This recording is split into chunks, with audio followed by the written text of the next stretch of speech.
The U.S. Supreme Court has indicated it will expedite consideration of special counsel Jack Smith's petition regarding the question of 45th President Donald Trump's presidential immunity. In the federal January 6 case, Smith is asking the high court to do something that he even admitted was extraordinary, to shortcut normal procedure and settle the question of whether President Trump is immune from prosecution regarding the actions he took that were within the, quote, outer perimeter of his official responsibilities as President of the United States. Mike Davis of Article 3 Project is with us. Mike, the Supreme Court has asked the Trump legal team to respond by December 20th. Your reaction to this whole conglomerate of news?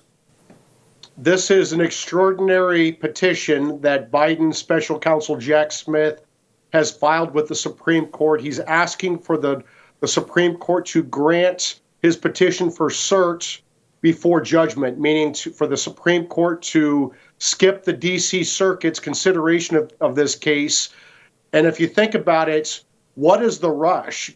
The Biden Justice Department waited 30 months to bring these criminal charges, these unprecedented, bogus criminal charges against President Trump for objecting to a presidential election, which is allowed by the Electoral Count Act of 1887.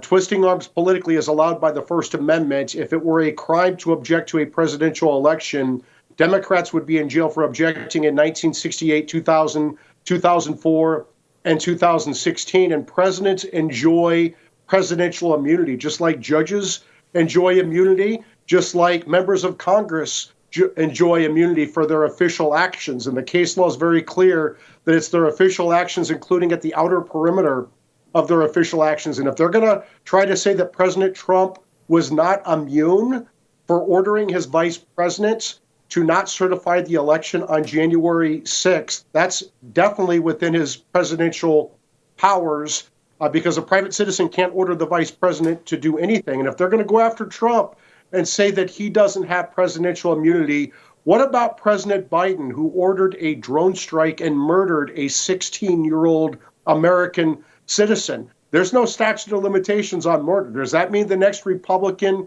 administration, does that mean the Trump 47 Justice Department can indict President Obama for his drone strike on that 16-year-old American citizen?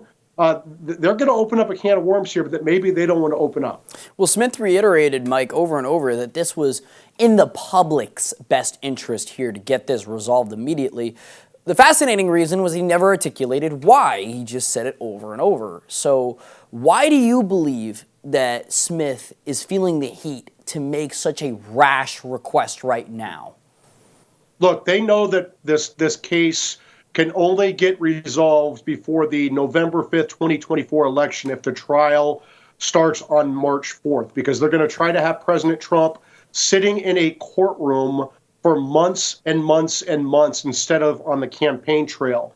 And they know that if the D.C. Circuit goes through the regular process of deciding presidential immunity, if the Supreme Court goes through the regular process of deciding presidential immunity, a novel question, this is an important question that affects every president going forward, whether the president of the United States is immune from criminal prosecution rather than just civil prosecution.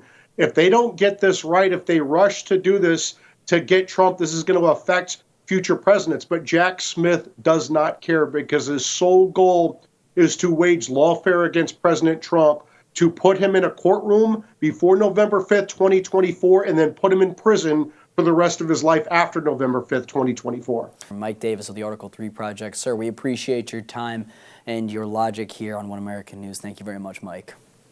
Thank you.